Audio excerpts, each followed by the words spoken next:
Ayun, mga sir, mag-home service pala tayo dyan sa Lijan 2, South, Imus, Cavite.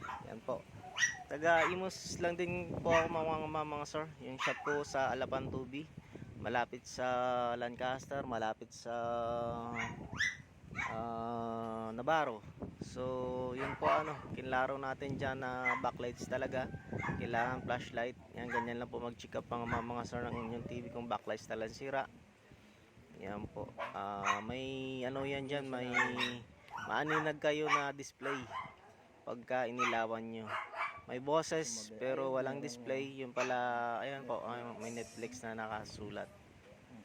Yan, ganyan po mag-check up mga sir ng backlight. Kung sira ba talaga backlights ng TV po ninyo. Yan po. Ayan, inangat na natin yung kanyang panel dyan. Binaklasan natin. Pinagiwalay. Yan po. Matagal talaga yan mga sir kasi baklasin lahat po yan eh. Baklas lahat. So yun po, nasunog. Isang piraso lang pong nasusunog dyan. Pero lahat na po papalitan kasi mag-backjob po talaga dyan. Huwag kayong pumayag sa murang singil na mapapamura naman po kayo. Need po palitan lahat. Hindi po pwede.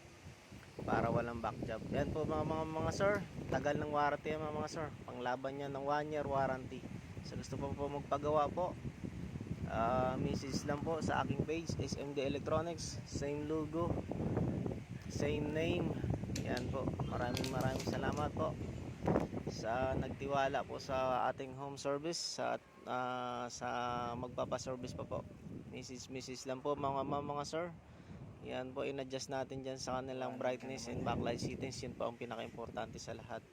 Yun po ang lagi kong binibilin kaya sa mga nagawa ko na kailangan ng i-setting sa backlight settings and brightness settings. Yun po ang lagi kong binibilin dyan sa aking page, sa aking YouTube, sa aking TikTok. Yan po mga sir.